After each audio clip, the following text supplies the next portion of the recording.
Hey everyone, my name is Pablo, and some of you guys may know me from the Odd One Out episode from Jubilee, which was the 6 K-pop fans versus 1 hater episode.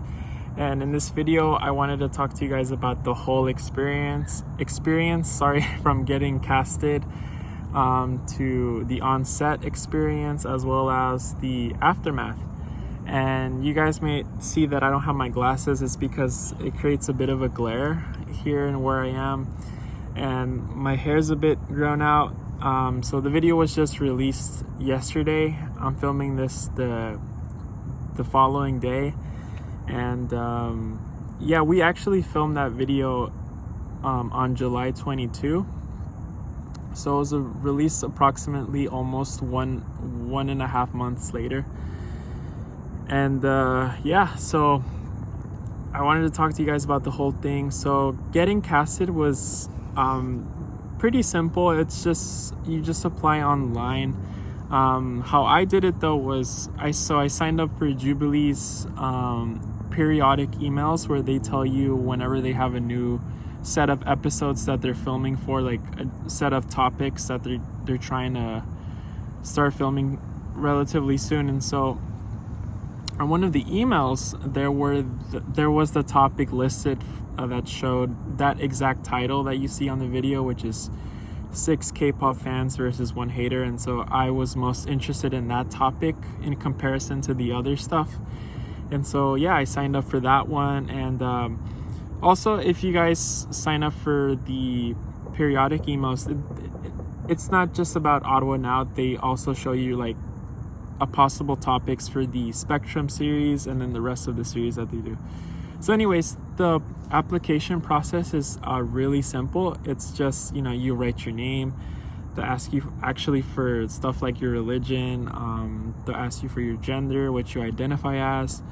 And there's an optional section where they will ask you for links to your social media, such as your Facebook and Instagram.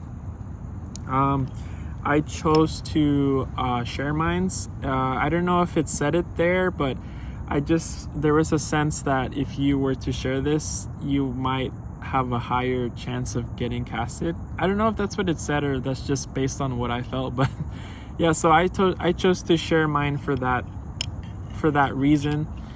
And also they wanted pictures of you. I don't remember if that was optional or not. And then they also ask you things like, for instance, pertaining to the topic of the episode, if you are the K-pop fan, for example, in my case, they will have this little prompt where it will ask you, why do you think you are such a good, or why do you love K-pop, or something like that. And then if you're the mole, it would ask you the opposite. It would be like, why do you think you make a good mole for this episode? Or what strategies would you do, and stuff like that. So yeah, and then after that, there's a few other stuff in the application, but it's pretty simple. And then you submit it, and then you wait. And then they contacted me via text about, I want to say it's about a week later. And they contacted me trying to schedule with me when they could interview me. And so I chose whatever they said, actually. I don't remember, but I think it was a date pretty soon from the time that I received the text. So I did the interview. It was somewhat of an informal interview, but nonetheless, I dressed nice for it. And yeah, I talked to them about my experience with K-pop, and yeah, and then I guess clearly they are the recruiter, or the how do you say it, the casting director, I don't know, but the person that was interviewing me, I guess, as well as the higher ups from Jubilee, liked it enough to get me on board. And so they told me that I was accepted for the episode. And then they sent me a following email about like, when is it going to be filmed, the time and the date. And so yeah, so that date, like I mentioned earlier in this video, it was on July 22, which is actually my mom's birthday. So it was actually very special.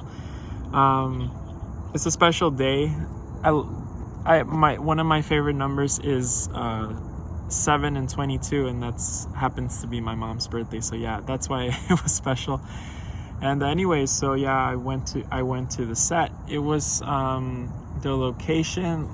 I don't think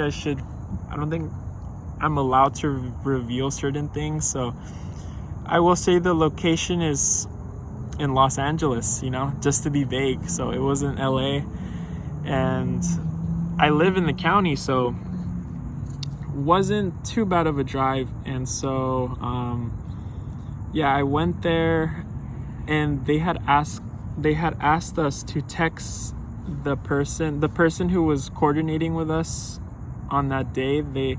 She had asked us to text her when we arrived, and to text her what is like the make of her car, how does her car look like, something like that. But there was no need to do that. When I got there, the person was already there, and so she just kind of escorted me inside the filming set. And so yeah, I was inside, and there's like a little waiting area, and they told each of us to wait there separately, and then they called us forth to come into the actual room where the whole set was. And so yeah, we all got inside there. They all started lining us up in that famous square with the lights, and yeah, we were just waiting for a little bit, and then they told us what was gonna happen, what we were gonna do. It was pretty clear instructions. And so yeah, it was like there was none of this is rehearsed, this is all impromptu, if I'm saying that correctly. It was just you just act accordingly on the spot. It's like pretty much all one take.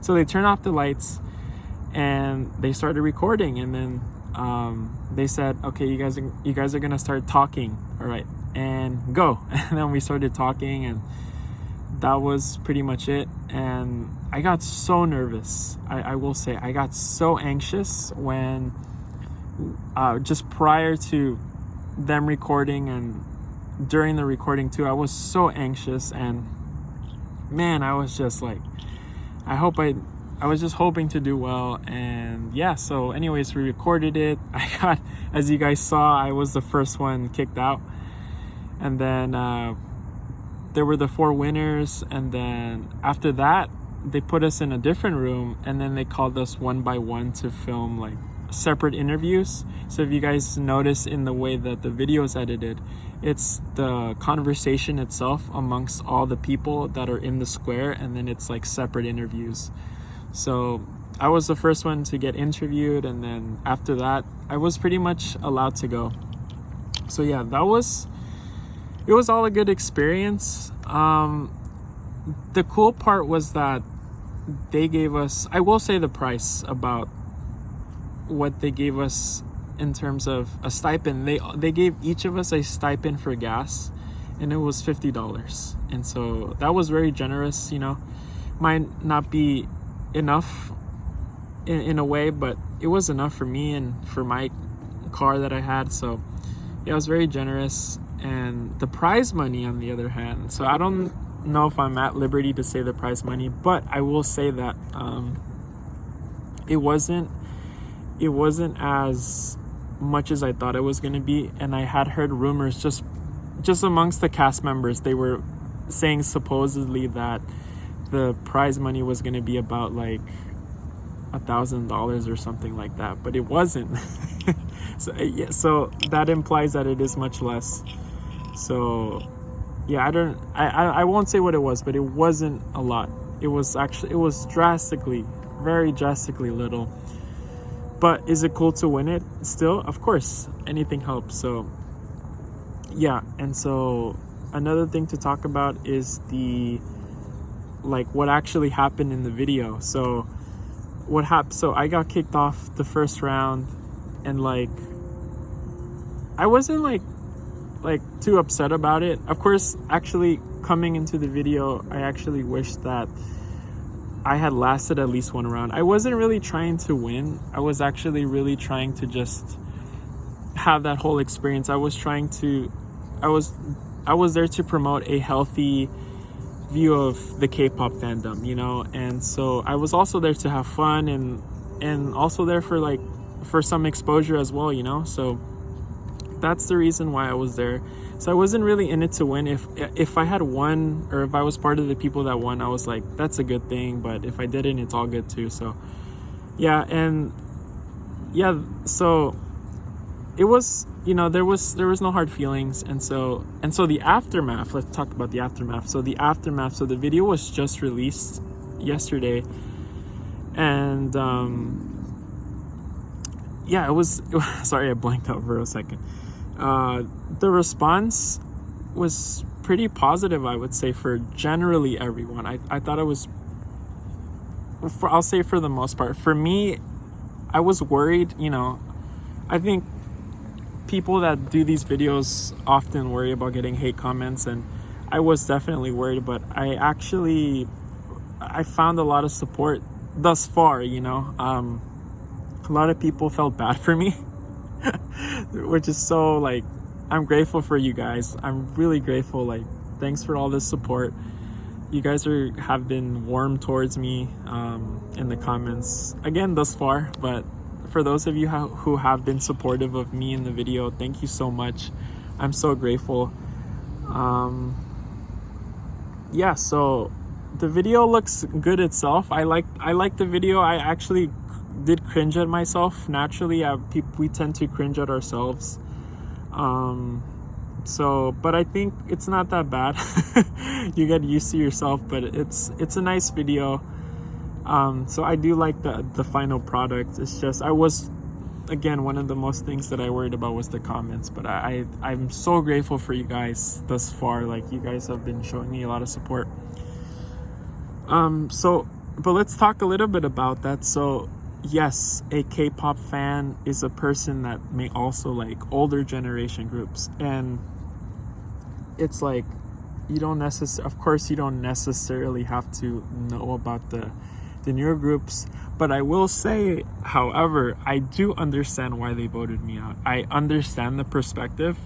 It's like, you should at least know them, To be honest, regarding that question that I was asked, like, do you like any new groups?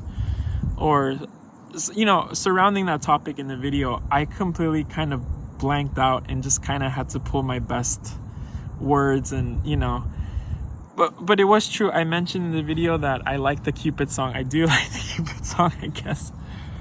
But yeah, it had just occurred to me, the group X2. I actually like them, but I failed to mention that. So, but anyways, no, a K-pop fan, it's undebatable. I think a K-pop fan is totally someone that could just like the older groups, And it's kind of crazy to me to think how Twice is now considered an old group, So I'm just kind of like, wow, like, they're an old group now. I've been in this fandom for so long, and I don't think a real K-pop fan is someone that fits in a certain mold. There shouldn't be any there's no minimum requirement to be a K-pop fan. If you like the music, you're a K-pop fan. That's simple. It's simple, and that's it. That's enough said. If you like the music, you're a K-pop fan. So yeah, and I also wanted to talk about how in the beginning of that video, Faith had asked the question, what are your alt groups? ULT. I had thought she said old groups, but I think I answered well. I answered like I really understood the question. I didn't know what old groups was. So even as a K-pop fan myself, there's still quite several things that I don't know, but I'm still a K-pop fan. I listen to a lot of old stuff every day. I still listen to TT by Twice. I still listen to Cheer Up. I still listen to some of Stray Kids' old stuff, I still, it's just so many stuff that I still listen to. And do I listen to some relatively new stuff? Yeah. I listen to the new stuff from what is now considered the old groups, So, yeah, it's just... So, yeah, I didn't know what alt was. there's just some things, man, that I didn't get. But yeah, I totally understand why they voted me out. No hard feelings, but I do wish that they had considered that, you know, he just might be into old stuff, you know. So yeah, but I was just happy to be there, honestly, and I was happy that you guys could relate to me, you know. A friend of mine had made a comment that he said that it almost looked as if I was a bit outside the group, kind of like an outsider. And in a way, I did feel that way a little bit in the group. Nonetheless, I mean, I did talk and I did try to like connect and stuff, but I was honestly just being myself, like whether the frequency matched or not. But I didn't really care. I don't really care about fitting in. I'm just trying to be myself. I'm just trying to show that I like K-pop, and obviously that was to be revealed at the end of the video. So yeah, so whether, you know, I was really, you know, vibing with them or not, it's like, it's okay. I was just being myself, and I hope that if you guys see that in the video, you guys could relate to it as well. I'm also there for you guys to relate to, because, you know, I consider myself both an extrovert and introvert. And in some spaces, meaning with certain people, I'm an introvert, and in some other spaces, I'm an extrovert. If I'm an introvert right away, it doesn't necessarily mean that the people are bad, or, you know, they're not good for me as friends or whatever, you know. But it just, you know, that's just how I am, you know. But nonetheless, I try my best, you know. So it's all good. It's always good if you're an outsider and you like K-pop, and this applies for anything else. You might feel like an outsider, you don't connect with the fandom or certain people, but that's okay. You still like K-pop, or you still like whatever the thing that you like. That's perfectly okay. So I hope you guys felt like you guys could relate to me. Again, thank you guys for the nice comments. I appreciate all of it. You know, God bless you all. And yeah, I'm just seriously grateful for you guys, and, you know, keep sharing the video, keep up the discussion. This video is turning out to be super long.